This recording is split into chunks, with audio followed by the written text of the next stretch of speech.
رمضان المبارک کا مہینہ خیر و برکت والا مہینہ ہے۔ آیات و احادیث میں رمضان المبارک اور روزے کی بہت فضیلتیں آئی ہیں۔ ایک خاص فضیلت یہ ہے کہ اسی مہینے میں قرآن شریف نازل ہوا ہے۔ ارشاد ہوتا ہے شہر رمضان الذی انزل فیہ القرآن، کہ رمضان کا مہینہ وہ مہینہ ہے جس میں قرآن جیسی مقدس کتاب نازل ہوئی۔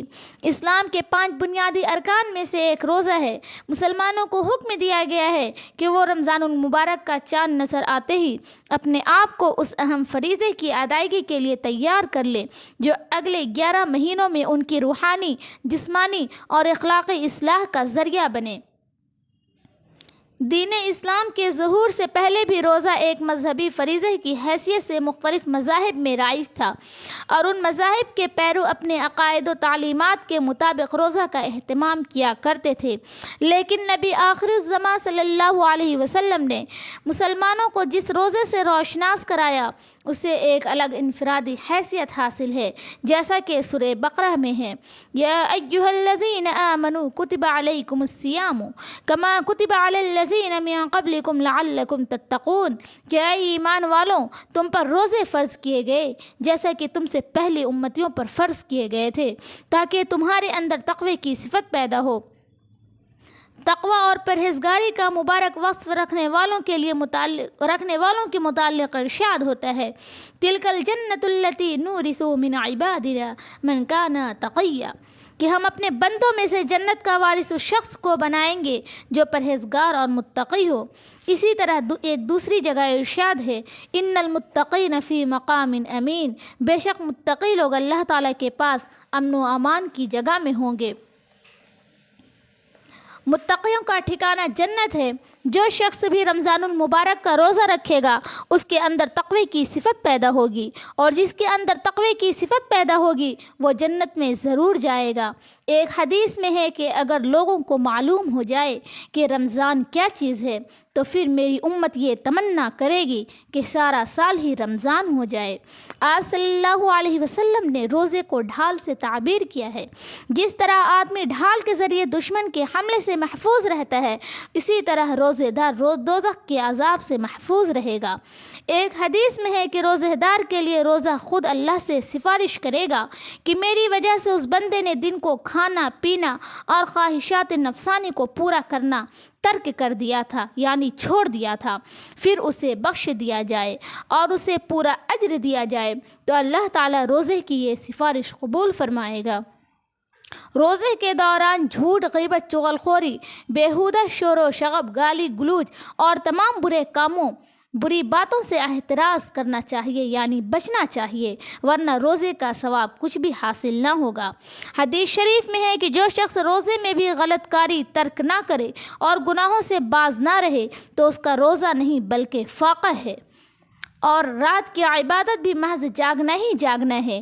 جو شخص رمضان المبارک جیسے مقدس مہینے میں بھی گناہ ترک نہ کرے اس سے کہہ دو کہ اللہ کو تیرے بھوکے رہنے اور رات کو جاگنے سے کوئی ہمدردی نہیں ہے۔ ترمذی کی حدیث میں ہے کہ جو شخص رمضان المبارک میں بلا عذر شرعی ایک دن بھی روزہ نہ رکھے تو اگر اس روزے کے بدلے وہ ساری عمر روزہ رکھتا رہے تو پھر بھی کافی نہ ہوگا۔ حضرت سلمان فارسی رضی اللہ تعالیٰ عنہ سے مروی ہے کہ آپ صلی اللہ علیہ وسلم نے شعبان کے آخری دن خطبہ دیا اور فرمایا اے لوگوں، ایک بہت بڑے مہینے نے تم پر سایہ کیا ہے۔ اللہ نے اس کے روزوں کو فرض اور رات کے قیام کو مزید عبادت قرار دیا ہے۔ جو کسی نیکی کے ساتھ اللہ تعالیٰ کا قرب چاہے اس کو اس قدر ثواب ہوتا ہے گویا اس نے فرض ادا کیا۔ جس نے فرض ادا کیا اس کا ثواب اس قدر ہے گویا اس نے رمضان المبارک کے علاوہ دوسرے مہینوں میں 70 فرض ادا کیے۔ وہ صبر کا مہینہ ہے اور صبر کا ثواب جنت ہے۔ وہ غمخواری کا مہینہ ہے، وہ ایسا مہینہ ہے جس میں مومن کا رزق بڑھا دیا جاتا ہے۔ جو اس میں کسی روزے دار کو افطار کرائے اس کے گناہ معاف کر دیے جاتے ہیں اور اس کی گردن آگ سے آزاد کر دی جاتی ہے، اور اس کو بھی اس قدر ثواب ملتا ہے جتنا روزے دار کو ملتا ہے، اور روزے دار کے ثواب میں کچھ کمی نہیں آتی۔ صحابہ اکرام نے عرض کیا اے اللہ کے رسول، ہم میں سے ہر ایک افطار نہیں کرا سکتا، آپ نے ارشاد فرمایا کہ اللہ تعالیٰ اس شخص کو بھی یہ ثواب عطا فرماتا ہے جو ایک گھونٹ دودھ یا ایک کھجور یا ایک گھونٹ پانی سے کسی کا روزہ افطار کرائے، اور جو روزے دار کو سیر ہو کر کھانا کھلاتا ہے، اللہ تعالیٰ اس کو میرے حوض سے پانی پلائے گا کہ وہ جنت میں داخل ہونے تک کبھی بھی پیاسا نہ ہوگا۔ اور یہ ایک ایسا مہینہ ہے جس کا اول رحمت ہے، اس کے درمیان میں بخشش ہے، اور اس کے آخر میں آگ سے آزادی ہے۔ جو شخص اس میں اپنا غلام کا بوجھ ہلکا کر دے، اللہ تعالیٰ اس کو بخش دیتا ہے اور آگ سے آزاد کر دیتا ہے۔